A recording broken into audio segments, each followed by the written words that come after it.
안녕하세요, 아시즈입니다. 올해부터 매주 한 종목씩 10분에 걸쳐 간략하게 기업 분석을 해보도록 하겠습니다. 이 10분 기업 분석은 투자 대상 기업을 찾기 위한 기초적인 분석입니다. 1시간 정도에 걸쳐 가장 기본적인 사업 내용과 재무 구조를 바탕으로 투자 아이디어와 리스크 요인 등을 점검하는 내용입니다. 투자 추천이 아니며 해당 종목을 투자하기 위해서는 추가적인 투자 연구를 권해드립니다. 10분 기업 분석으로 처음으로 아시아경제를 선정을 했는데, 아시아경제는 얼마 전에 댓글에 구독자분 중에 한 분이 아시아경제에 대한 댓글을 남겨주셔가지고 한번 간략하게 분석을 해봤습니다. 아시아경제 사업 모델은 온오프 신문인 아시아경제와 방송 채널 사업인 아시아경제TV, 이 두 축을 바탕으로 한 컨텐츠 미디어 사업이라고 할 수 있겠습니다. 신문으로도 발행을 하지만 신문보다는 온라인으로 유통되는 부분이 많아 보이고, 온라인 중에서도 자체 홈페이지를 통해서 서비스되는 부분보다는 네이버 등 포털을 통해서 소비되는 부분이 더 큰 걸로 보여집니다. 간단하게 사업을 분석을 해봤습니다. 광고 콘텐츠 비즈니스고, 신문 광고와 케이블 경제방송 송출과 이에 따른 광고 및 각종 콘텐츠 판매, 그리고 부대 사업 등을 진행하고 있습니다. 사업 구조 자체는 비교적 안정적이고 장기적인 관점에서 경쟁력 약화 가능성이 좀 있습니다. 신규 사업 및 추가 성장 동력 확보가 필요한데, 작년도에 팍스넷 매각을 했는데 이 부분은 좀 긍정적으로 보입니다. 팍스넷이 한 10년 전까지만 해도 국내 증권 포털로서 어느 정도 위치가 있었고 많은 사람들이 이용을 했었는데, 좀 이용자도 많이 줄어들었고 수익성이 악화되는 부분이 있었기 때문에 팍스넷 매각은 장기적으로 볼 때는 긍정적으로 보입니다. 전자공시에서 따왔는데, 아시아경제 사업은 이렇게 아시아경제가 있으면 광고 사업과 콘텐츠 사업, 부대 사업 이렇게 나뉘어지고 있고, 인터넷 모바일 광고와 오프라인 광고, 그리고 디지털 콘텐츠, 구독, HR 사업, 컨벤션 사업이면 전시 사업이죠. 다양한 이제 부대 행사 이런 것들을 진행하고 있는데, 실제로 보게 될 경우에는 거의 광고 매출이 100%네요, 100%. 기타 매출들이 좀 있었는데, 상품 매출 같은 기타 매출들이 있었는데 대부분 다 정리하고 2018년 3분기 현재는 광고 매출이 대부분입니다. 2017년 대비해서 3분기 매출이 크게 줄어든 이유는 팍스넷을 매각했기 때문에 그로 인한 영향이고, 유튜브 채널도 유지하고 있는데 유튜브 채널의 경쟁력 강화가 필요한 부분이 있습니다. 한국경제TV가 구독자 10만에 동영상이 한 3만 9천 개가 올라가 있고, 매일경제가 구독자 4만 3천 명에 동영상 1275개, 토마토TV 같은 경우는 동영상이 2만 732개, 아시아경제TV가 가장 약하네요. 구독자 18,250명에 동영상은 12,000개. 영상 개수에 비해서도 구독자가 상당히 떨어지는 편입니다. 차트를 한번 봤는데 2015년에 상장을 했죠. 2015년 상장 이후에 월봉을 보면 회사의 성장과 상관없이 지속적으로 주가가 하락하지 않았나 이렇게 보입니다. 단기적으로 2016년 상반기에 상승한 적이 있었는데, 이때는 상반기에 당시 자회사였던 팍스넷의 상장 기대감 때문에 단기 급등을 했었는데, 그 이후로는 실적이 계속 좋아졌음에도 불구하고 지속적으로 주가는 하락 추세였습니다. 현재까지는 이제 실적과 주가의 연관성을 좀 살펴보기 어려운 이런 부분이 좀 있습니다.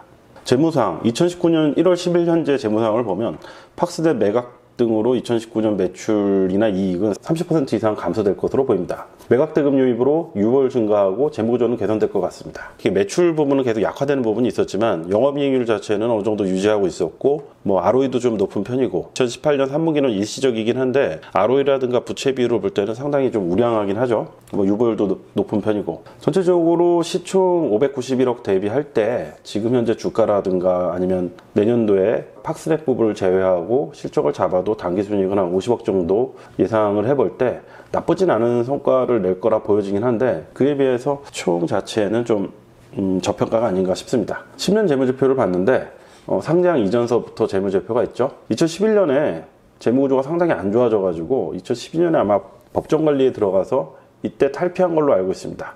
법정관리 탈피 이후에 KMH그룹에 인수되면서 재무구조는 지속적으로 개선됐습니다. 전반적으로 재무구조 관리에 신경을 쓰는 모습이고, 투자자 입장에서는 괜찮은 부분이 아닌가 싶네요. 투자 아이디어는 첫 번째, 재무구조가 우수하고 사업구조가 안정적입니다. 전년 대비 매출 이익은 감소 예정이나 현금성 자산도 많고, 부채 제외 순자산이 시총의 2배 이상 되는 흑자 기업이기 때문에 현재 가격은 매력적인 수준으로 보입니다. 두 번째는 모회사 KMH에 주목할 필요가 있는데, 최상주 회장에 대해서 좀 한번 간단하게 조사를 해봤는데 좀 특이한 이력을 가지고 있네요. 현 여당이라고 할 수 있는 대통령 정책전문위원도 하고, 정권인수위원회 이런 위원도 하고, 국가정보원 비서관도 했네요. 이런 인물이 이 이후에 2001년서부터 K홀딩스라는 회사를 만들어서 지금까지 사업을 영위를 했습니다. K매치를 간단히 살펴봤더니 M&A 특화돼서 성장을 했고요. 최근에 좀 재미있게 본 거는 광명역에 보면 환승주차장이 있는데 이게 상당히 알짜예요. 광명역이 수도권에 있는 역 중에서도 좀 교통편이 불편한 편이기 때문에 광명역 가보면 항상 주차 공간이 모자라서 길 밖에도 주차를 하고 뭐 이런 상황인데, 이런 알짜 부지를 확보했던 걸 보면 이분이 어느 정도 그런 능력이 있지 않을까 이렇게 좀 생각할 수 있는 부분들이 있고, 팍스넷을 매각을 했을 때도 그렇고 SK그룹으로부터 인수를 했죠. 이 매각된 자금을 가지고 지금 유보율이 높은 상황이기 때문에 신규 M&A를 시도할 가능성이 있고, 이게 현실화될 경우에 이로 인한 주가가 움직일 가능성이 있습니다. 본업의 경쟁력 부분에서는 좀 다소 의문이 드는데, 기본적인 매체 광고 수준은 뭐 경제방송 특성상 어느 정도 유지할 것 같긴 한데, 콘텐츠 미디어 사업 관련해서 사업 성장성은 다소 약한 상황입니다. 아까 얘기했던 것처럼 유튜브에서의 경쟁력도 좀 약한 편이고, 케이블 TV라든가 뭐 증권방송 이런 부분들이 뭐 경쟁도 치열하지만 유튜브 개인 방송 그런 부분에서 약해질 수 있는 부분들을 고려할 필요성은 있습니다. 리스크 요인은 M&A들 신규 성장 요인이 없는 경우 장기적으로 지속적 실적 하락 가능성이 있습니다. 유튜브에서 경쟁사 대비 낮은 구독자와 조회수라 뭐 단기에 이렇게 형성이 된 게 아니라 몇 년 동안 계속 누적된 결과인데, 지금 이런 상황이기 때문에 이런 부분들을 인지도라든가 아니면 서비스적인 측면에서 단기간에 넘어서기 좀 어려운 부분이 좀 있어 보입니다. 지금 네이버의 매체 파워가 뭐 유튜브 영향도 있긴 하지만 지속적으로 약해지고 있는 부분이 있는데, 이 경우 광고 수주 단가가 인하될 가능성을 좀 고려해 볼 필요성이 있습니다. 광고 수주는 뭐 페이지 뷰라든가 아니면 뭐 거의 클릭률 이런 것들을 바탕으로 많이 형성이 되는데, 그런 부분들을 좀 고려해 볼 필요성이 있습니다. 케이블 TV 자체가 성장성이 좀 약한 부분이 있죠. 안정성은 있는데 뭐 그래도 어느 정도 사업은 유지가 되겠지만 그런 부분들을 좀 고려할 필요성이 있어 보입니다. 전체적으로 정리를 해봤는데 저평가 상태고 재무구조 우수하고 사업구조도 다소 약화되었지만 괜찮은 상황입니다.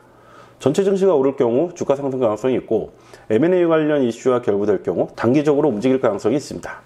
M&A와 연관되어 회사를 키우는 형태의 회사의 실질적 최대 리스크는 회사 성장 시 주주 분배 없이 뭐 배당도 안 주고 주가 상승도 안 하고 지속적으로 추가 M&A를 하는 경우가 있습니다. 회사의 성장 방향 자체가 계속해서 회사의 규모를 키우는 경우가 있는데, 이때는 회사가 아무리 좋아져도 꽤 오랜 기간 동안 주가가 안 움직일 수가 있는데, K매치 그룹의 지금까지 모습은 단기적인 움직임이 있었지만 장기적으로 우상향하지 않는 걸 보면은 이제 그러한 부분들을 좀 고려해 볼 필요성이 있습니다. 근데 이 부분이 해결이 되면은 굉장히 좋은 형태의 회사가 될 수도 있겠죠. 정말 좋은 기업을 M&A해서 그 기업을 바탕으로 해서 뭐 실적이라든가 그런 것들을 정말 장기적으로 상승하는 그림을 만들었을 경우, 가격적인 메리트는 있지만 뭐 실적과 주가의 연관성이 현재까지는 좀 약했고, 앞으로도 어떤 흐름으로 주가의 움직임이 있을지 다소 예상하기 힘든 부분이 있습니다.